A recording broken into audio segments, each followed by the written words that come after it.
Agradecer ao pastor, bispo Alessandro Miguel, por ter me dado a oportunidade de poder pregar aqui. A todos os irmãos, aos obreiros que estão aqui. Irmão, pode se colocar, se assentar, ficar à vontade. Você está dentro da casa de Deus, a casa do seu Pai. Abra a tua Bíblia em 1 Samuel, capítulo de número 7, versículo de número 12. Interessante que eu vim pregar aqui uma mensagem que tem muito a ver com o momento que essa igreja está vivendo. Então, quem achou, diga amém. Amém. Agradecer a Deus pela vida da minha esposa, da minha filha, irmãos. Eu vou ser pai, para quem não sabe, depois de 10 anos. Muitas pessoas dizendo que a gente não iria conseguir. Minha esposa firme na oração. E o Senhor, eu também um dia disse: Deus, isso realiza na vida de todo mundo. E quando eu comecei a ver que minha mãe morreu, meu pai morreu, a família começou a diminuir. Aí eu falei: Senhor, é isso mesmo? Aí o Senhor, um dia, quem achou hoje, pode segurar um pouco. Aí um dia, ela trabalhando, eu cheguei e fui fazer a janta. Eu fiz um peixe frito. Quando ela chegou, eu falei: amor, tem peixe frito. Aí ela foi comer o peixe, irmãos. Ela fez ânsia de vômito, foi para o banheiro. E ela já tinha me falado que estava atrasada nas suas regras. No outro dia, sem falar com ela, eu fui e comprei o teste. Cheguei em casa, entreguei na mão dela. Aí eu tinha uma praga de uma cachorra, porque tem coisa que não é benção não, tem coisa que é uma verdadeira praga mesmo. Aí a cachorra ficou na frente, quase matei a cachorra, puxei a cachorra com pressa, cara. Aí ela chegou e me mostrou o teste positivo. Ela encostou, deu positivo. E de lá para cá só bênção, só vitória, só luta, só pancada, mas eles estão firmes, estão de pé. E eu vim essa noite pregar. Então, a você que abriu e encontrou, repita comigo em voz de coro. Então, vamos comigo, irmão. Voz de coro é todo mundo junto, vamos lá. Então, tomou Samuel uma pedra e a pôs sobre Mispa e Sem, e chamou o seu nome Ebenezer. Repita comigo: Ebenezer. Ebenezer. Olha para o irmão do lado e diga: Ebenezer. Até aqui nos ajudou o Senhor. Pode se assentar agora, dando glória a Deus. Irmãos, quem quer entender o capítulo 7 precisa voltar no capítulo 5 e no capítulo 6, porque a história do capítulo 7 ela vai dar início a alguns relatos de 1 Samuel, lá no capítulo de número 6, quando os filisteus eles enviam a arca para fora da terra de Israel. Porém tem o capítulo 5 que eu te citei, e no capítulo 5 a arca na terra dos filisteus ela vai causar muitas aflições, porque eu preciso refrescar a sua memória e dizer que a arca da aliança era um caixote de madeira de acácia revestida de ouro por dentro e por fora, e dentro da arca daquele caixote tinha as tábuas da lei, o maná e a vara de Arão que floresceram. Representava essa arca a presença de Deus dentro de Israel. Só o sacerdote, o sumo sacerdote, podia entrar uma vez por ano, trazendo sacrifício de adoração a Deus. E enquanto ele entrava, ele podia ver a Shekinah, a glória de Deus entre os querubins, manifestando-se em resposta ao sacrifício que ele fazia uma vez por ano para o povo. Então essa arca em Israel ela fora tomada pelos filisteus e foi levada para a casa levado para casa ali, aonde quando eles colocaram ela dentro, nessa casa tinha uma divindade chamada Dagon.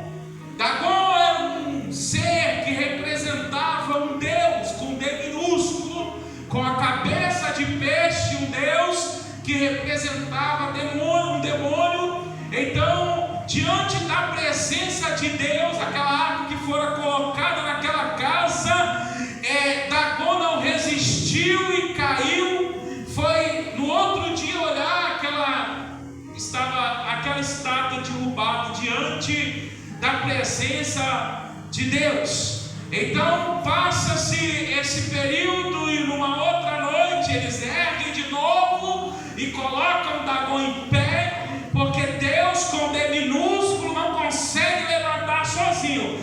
Deus, com D minúsculo, precisa ser levantado por alguém para ser posto em posição aonde ele vai receber adoração. Mas a arca continuou ali, dentro daquela sala.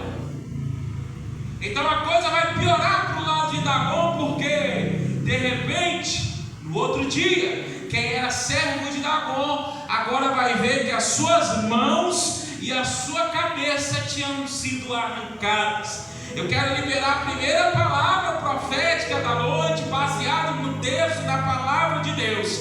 Esse Dagon que tem agido na sua vida e aqui nessa igreja, ele vai perder a sua cabeça e vai perder as suas mãos, porque a glória da presença que sai da arca, ela vai até esse Dagon e vai arrancar essa cabeça, porque maior é Yahvé, maior é Jesus de Nazaré, acima de todos os deuses contêminos. Dagon vai cair. Olha para o irmão do lado e diga: Dagon. Não, vamos lá. Dagon vai cair. E não só vai cair, ele vai perder a cabeça, que é o centro de comando, e vai perder as mãos, que são a ação para agir para o mal. Aí os filisteus começam a pensar: essa arca aqui dentro é problema, porque se ela está aqui e o nosso Deus perdeu a cabeça e perdeu as mãos, agora nada ele pode fazer, porque nada já não faz. Agora sem pé, sem mão e sem cabeça nada fará, porque maior é Deus na nossa vida. Quem tem a presença da arca, glorifica e exalte a Ele. A arca está ali dentro, e eles entraram e pisaram no limiar e olharam e viram a cena. Então, quando viram que a coisa estava ficando feia para o lado deles, eles resolvem enviar essa arca. Porém, quando essa arca vai passar pela região de Bet-Semes, os homens dali começam a desenvolver uma enfermidade, e essa enfermidade faz com que aqueles homens tenham que trazer oferta de sacrifício em forma da sua enfermidade. Eles começam a ter tumores pelo corpo. A tradução vai dizer tumores ou mesmo hemorroida.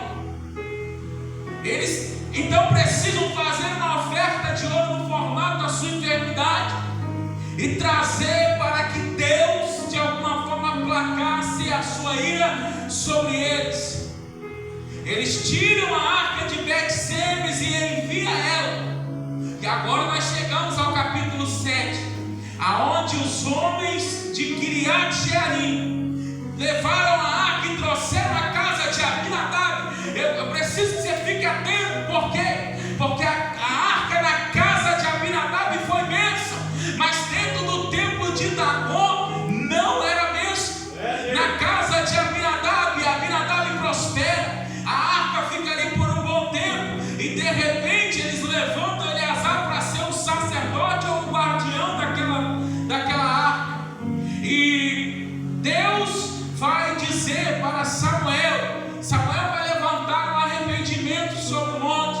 Samuel vai convocar o povo, a nação de Israel, para o alto do monte, para que eles pudessem se arrepender.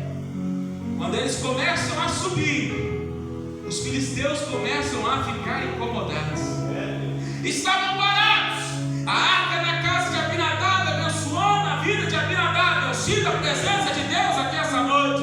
Porém, quando a arca sai, quando o projeto, quando Deus diz que a arca, para ela voltar, eles precisavam primeiro se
rosto fechado, e como diz o Marco Feliciano, né? Com esse queixo de concreto, para dar um glória a Deus, você tem que quase morrer de pedir. Não, irmão, entenda uma coisa: adore aqui e adore lá, adore aqui e adore na sua casa, não adore o time. Grite gol na sua casa, irmão, mas dê glória a Deus dentro da igreja. Assistir ao jogo não é errado, não. Você sabe o que é errado? É você, na hora do gol, na hora da vibração, você gritar, você explodir em adoração, mas quando chegar diante do Deus que você diz que adora, você ficar mudo e... Vai! Quem vem? Quem vem? Que tire o ídolo do teu coração e Deus agirá, porque uma coisa é certa: o lugar de Deus é de Deus, o lugar de Baal é de Baal. E se você adora Baal, esquece que Deus vai agir na tua vida. E Samuel chamou o povo para o monte e disse: venham todos para o monte, porque eu preciso fazer uma reunião. Vocês vão orar, vocês vão jejuar, mas vocês vão arrancar o ídolo do coração. Estavam em cima do monte, e como eu disse, enquanto está tudo parado, a arca está na casa de Abinadab. Ela não está incomodando ninguém, porque a arca na casa de Abinadab está trazendo a bênção para a casa de Abinadab. Porém, a arca da aliança nunca foi para ficar na casa de Abinadab. A arca da aliança, ela precisa ir para o lugar que Deus designou. Escuta, Deus não vai perder para o diabo, irmão.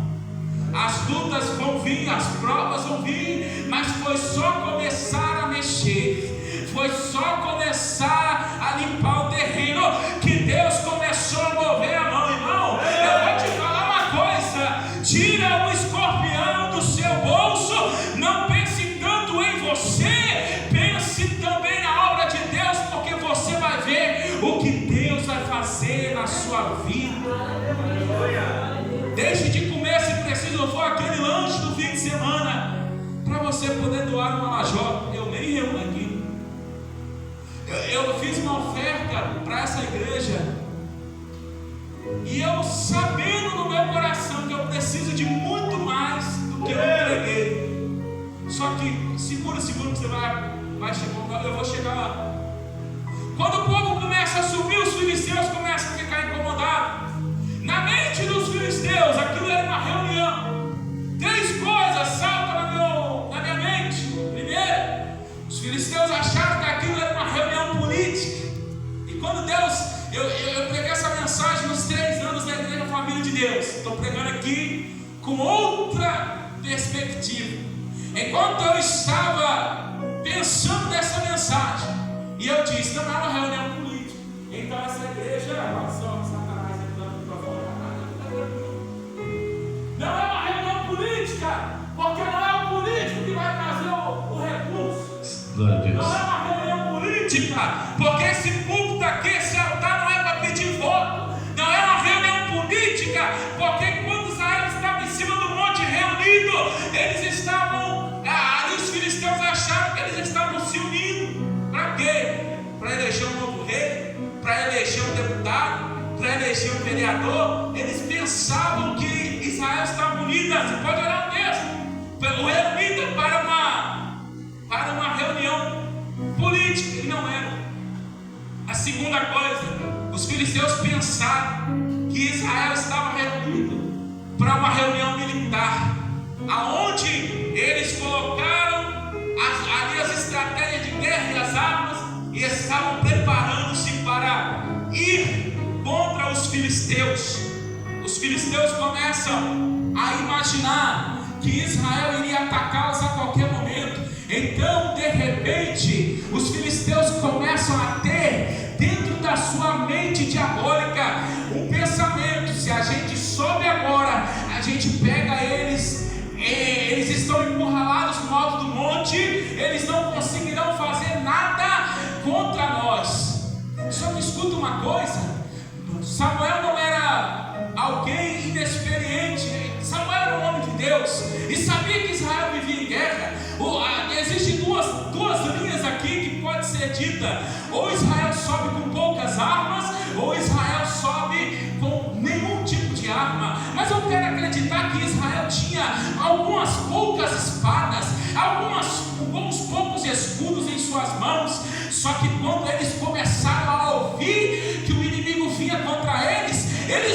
Jesus, eles viram o Senhor abrir o mar vermelho, eles ficaram sabendo que Deus era poderoso para mandar maná do céu, codorna vir voando para dentro do deserto. Eles sabiam que Deus era capaz para fazer muito mais do que eles pediam ou pensavam, mas o coração humano começa a temer. Quando as adversidades da vida começam a bater na porta, o diabo começa a dizer: você está frustrado, apavorado, eu agora vou pegar você, vou destruir você, vou acabar com a sua vida. Mas eles estavam todos fazendo o quê? Se arrependendo, jejuando, orando, servindo a Deus.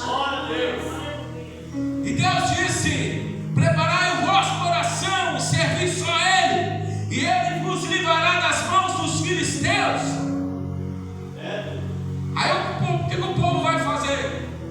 Samuel, você que é o líder, eles trouxeram um cordeiro. Irmãos, com toda a humildade do mundo, não preciso ter nenhum sentimento de soberba, de nada. Eu entreguei o meu cordeiro hoje na mão do pastor, porque eu entendi que se tem um cordeiro na mão de Samuel, Samuel vai colocar no altar, e quando ele coloca no altar, ele coloca fogo. E quando ele coloca fogo, a fumaça começa a subir diante da narina de Deus. Deus vai começar a respirar aquela fumaça e vai começar a ouvir aquilo que o povo deseja. Aí escute uma coisa: comece a andar agora olhando para o céu. Comece agora a olhar andando para o céu. Por quê? Porque de repente o céu pode começar a encher-se de nuvens e Deus começa a colocar ali algumas formações de nuvens, colocar nuvens carregadas com água e não só com água. De repente Deus vai energizar o céu, de repente Deus vai começar a preparar os raios, porque enquanto os filisteus subiu em roda, dizendo: nós pegamos eles, nós acabamos com ele, o céu estava sendo carregado de raio relâmpago. Aí Deus começou a derrubar um aqui, derrubar outro ali. Os inimigos de Deus começaram a morrer, está no texto, começaram a morrer por causa dos raios que caiu nas suas cabeças. Quem ficou vivo não foi idiota, quem ficou vivo saiu correndo. Sabe por quê? Porque entendeu que era Deus, Jeová, que estava dando a vitória para o seu povo. Adora Ele. E começa a andar olhando para o céu, porque quem sabe Deus não pode te dar a vitória vindo de lá. Quem sabe Deus não está preparando as nuvens, está carregando as nuvens, enquanto o teu adversário está dizendo: eu vou derrotar ele, eu vou destruir ele, eu vou enfiar a bala na cabeça dele. Quem sabe Deus não está preparando uma baleia, quem sabe Deus não está preparando a vingança dele contra aqueles que são contra a obra de Deus.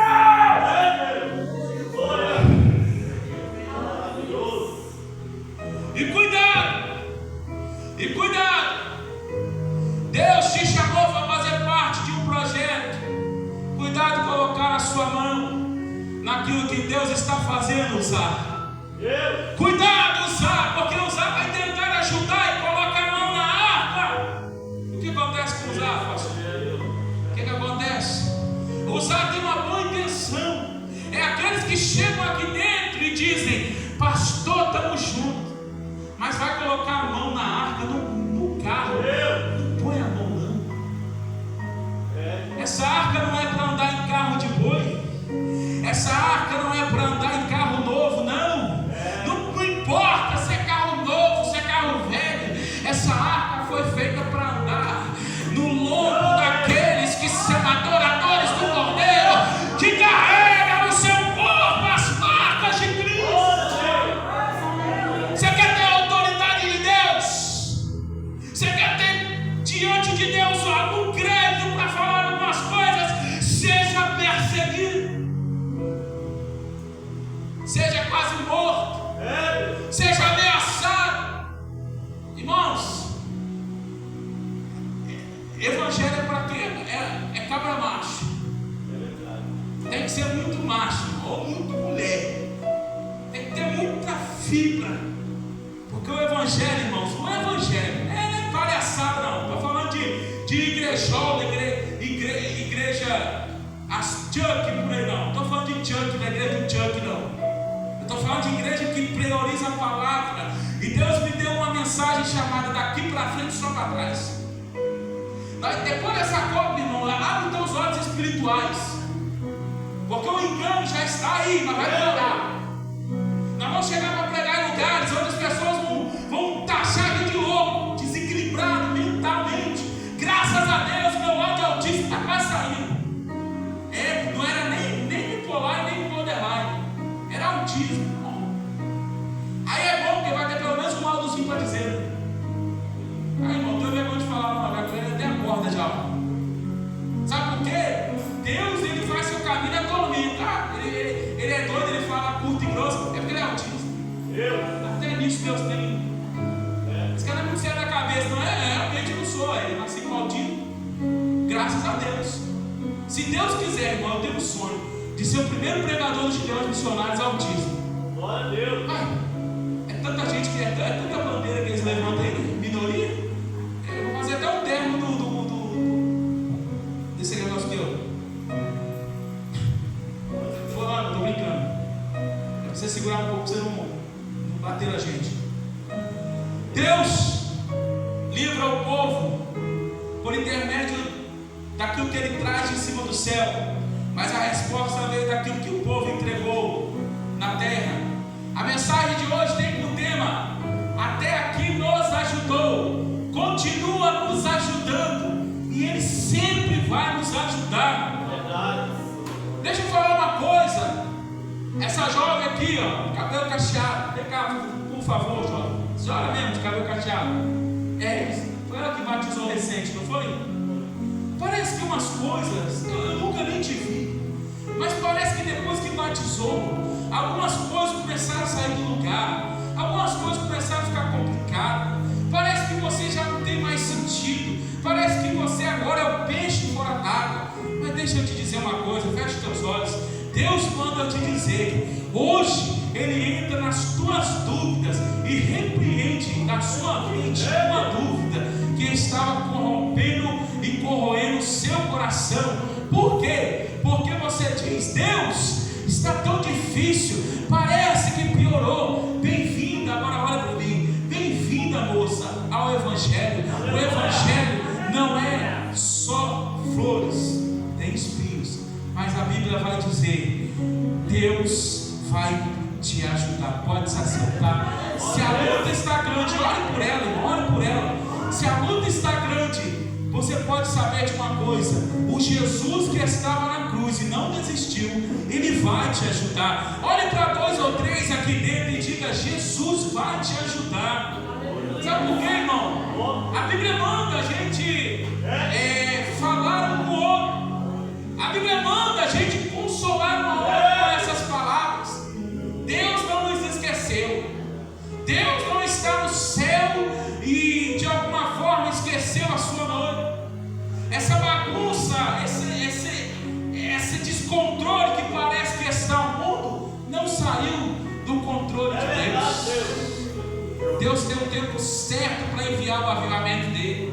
Deus tem um tempo certo. Deus ainda, irmão, vai limpar a sua noiva. Deus ainda vai separar o joio do trigo antes que ele venha arrebatar a sua igreja.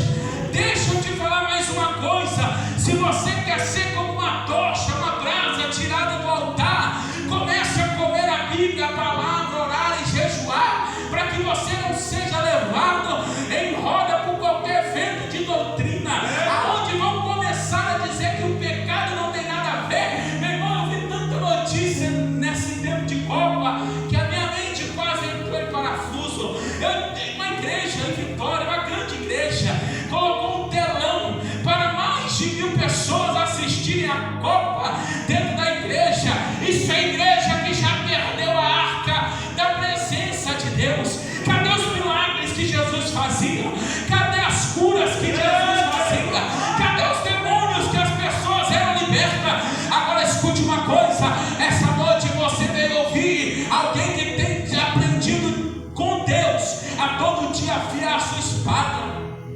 Esses dias eu sonhei que eu pregava eu pregava, mas batia mais do que eu estou batendo aqui, irmão. Eu falava rasgado, era um culto de rua mesmo, assim.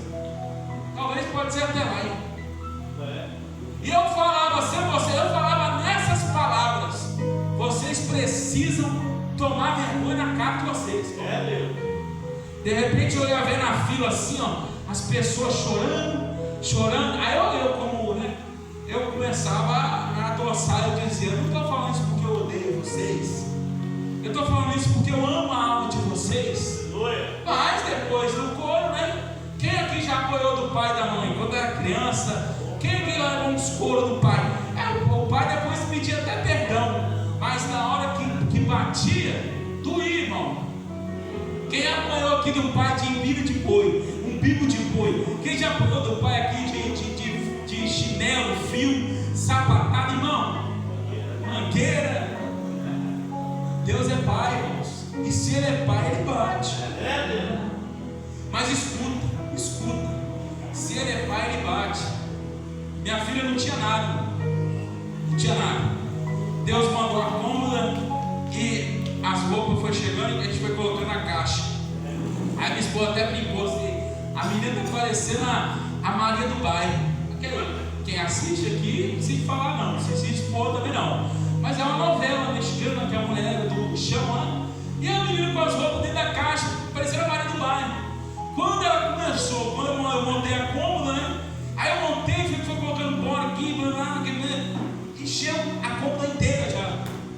Eu tô precisando, a gente está precisando de outra cômoda já. Porque, irmãos, eu nasci nu, careca, sem dente. Estou vestido, irmão.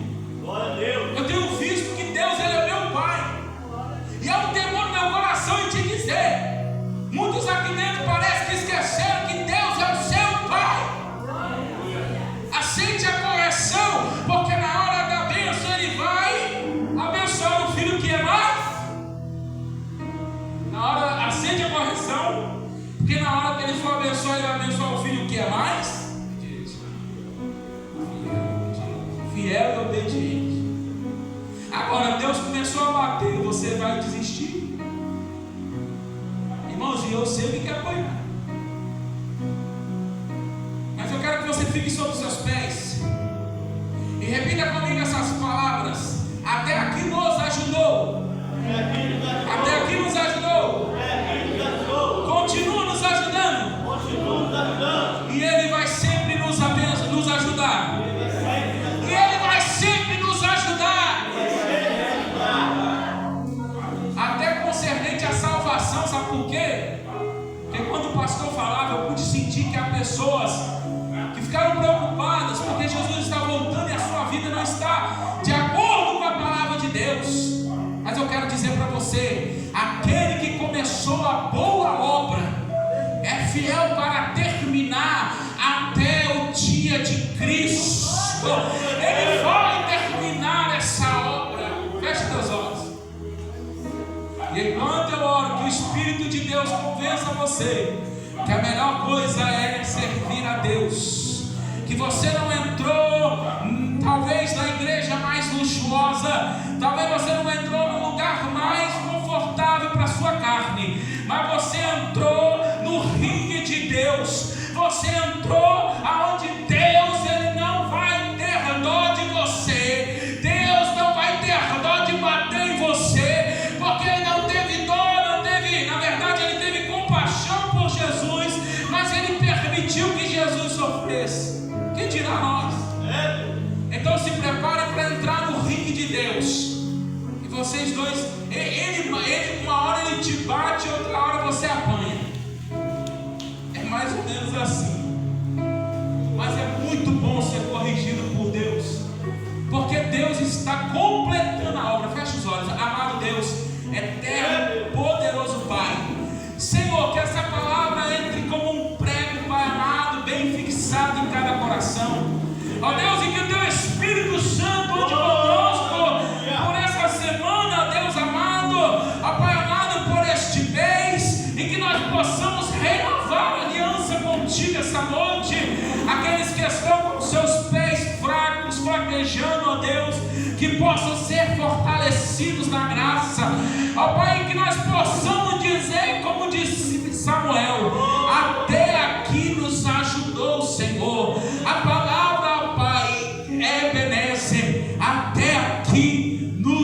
ajudou o Senhor. Irmão, pode se assentar, dando glória a Deus.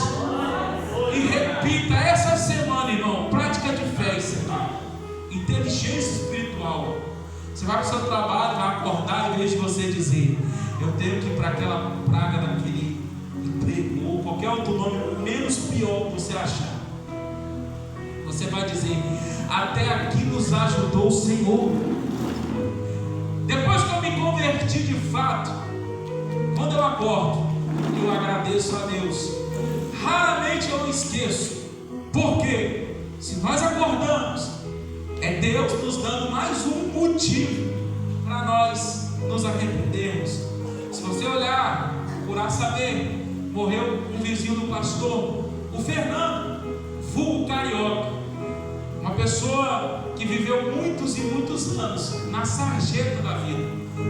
Foi alertado, as pessoas alertavam para ele, e ele não largou o vício. Eu não vou dizer que ele foi ou não foi salvo, porque eu não sou Deus, mas o histórico é complicado você jogar tudo para o ladrão da cruz, porque o ladrão da cruz, irmãos, ele se arrependeu antes de morrer. Então não espere a morte bater na sua porta. Hoje a Bíblia fala: te pedirão a tua alma, e para quem será? Você pode ter bens, você pode ter um bom emprego, um salário ou nada, você pode ter uma vida toda lascada. Depende, se você é rico ou pobre, você vai ter que chegar diante de Deus e prestar conta. Mas Ele está aqui essa noite te ajudando. E eu quero saber se tem uma alma para Jesus aqui essa noite, para aceitar, para renovar a sua aliança. Se você está fraco na fé, Ele vai te ajudar. Por isso que eu repito, digo e repito: Ele é um Pai que corrige, mas Ele ama. Se você quer renovar a sua aliança com Deus aqui essa noite, o pastor está aqui, os obreiros estão aqui, venha, não deixe para amanhã o que você pode fazer hoje. Essa noite o Senhor te ajuda, te ajudará, Ele continuará te ajudando. É só você clamar por Ele, é só você pedir. A gente está vivendo, eu quero fechar, mas o Espírito de Deus diz que nós estamos vivendo um tempo onde as pessoas estão querendo: eu vou levantar, eu vou trabalhar, eu vou levantar, eu vou querer, eu vou fazer. E Deus dizendo: dependa um pouco mais de mim. Não, você não precisa trabalhar, você precisa trabalhar, a menos que Deus te separe, como tem me separado, para mim poder ficar lendo Bíblia e lendo livro lá em casa como um doido, como um maluco. Mas se Deus não te separou, vai trabalhar mesmo. Eu falo para os irmãos: Deus tem me ajudado. Eu tinha medo quando eu não era filho, eu tinha medo quando eu era criatura. Hoje eu não tenho medo. Sabe por quê? Porque hoje eu disse para minha esposa: nem casar com você eu tinha capacidade de casar e sustentar uma casa. Eu falei: eu disse para Deus: Deus, eu vou casar, mas o Senhor me ajuda? Aí a gente, quando ela foi casar comigo, irmão, eu dormi no chão. Não tem que falar não, eu dormi no chão. A minha cama quebrou, porque eu não sou leve, eu nunca fui leve, né? Minha cama tinha quebrado, o estrago na cama, o colchão em cima. Irmãos, se vocês soubessem, se vocês quiserem lá em casa uma hora, tomar um café, eu vou contar. Quem deseja casar aqui, levanta a mão. Quem é solteiro e quer casar? Ah, meu Deus, quem quer casar? Todo mundo casado. Quem você vai casar um dia, eu creio. Eu creio que você vai casar um dia. Ó, vou dar um conselho, já que você não. Quem é solteiro aqui? Minha esposa está ali, irmão. Estou perguntando para poder pegar o telefone. Quem é solteiro aqui? Levanta a mão. Quem está solteiro é o solteiro. Está solteiro, Vasco? Vou te contar um segredo. Se você não gosta muito de trabalhar, se você não quer muito trabalhar, vai para o monte orar. Se você casar, procure um homem de Deus. Nem que ele não gosta muito de trabalhar, eu não gostava muito, eu gostei. Eu sempre quis ser pregador, irmãos. Eu estou aqui em cima aqui, eu amo pregar. Aí eu casei com ela. Aí eu orava e Deus mandava. Uma vez, irmão, ela trabalhando e eu fazendo nada, só orando, buscando a Deus naquela vida, né? E esse vizinho todo bebendo pau, porque a vizinha é amor de Deus, né? Aí eu falei com ela: eu vou encher esse armário em nome de Jesus. Eu fui 2, 3 amigos meu pastor. Meu amigo, eu botei quase uma venda assim, ó, no armário. Durou comida para 2 meses. Fora o gás. Isso aqui não é gás que é na Europa, não, irmão. Ela tá ali, ela é filha de mineiro, de Fabriciano, ela. Não é de mentir, não, graças a Deus. Não é de 20 e pouco, né? Eles pagam 20 e pouco. Ela fala que o gás lá em casa durou na época 3 meses. O feijão durou 15 dias. Eu e ela, mas eu na época, antes de tomar o tal do monjado, que é por isso que vocês estão me vendo puxando essa calça aqui toda hora. Antes de tomar o tal do monjado, irmão, eu comi na bacia. E o feijão durou 15 dias. Então, eu agradeço a oportunidade. Vocês já estão rindo, eu estou feliz, eu não quero me bater. Glória a Deus.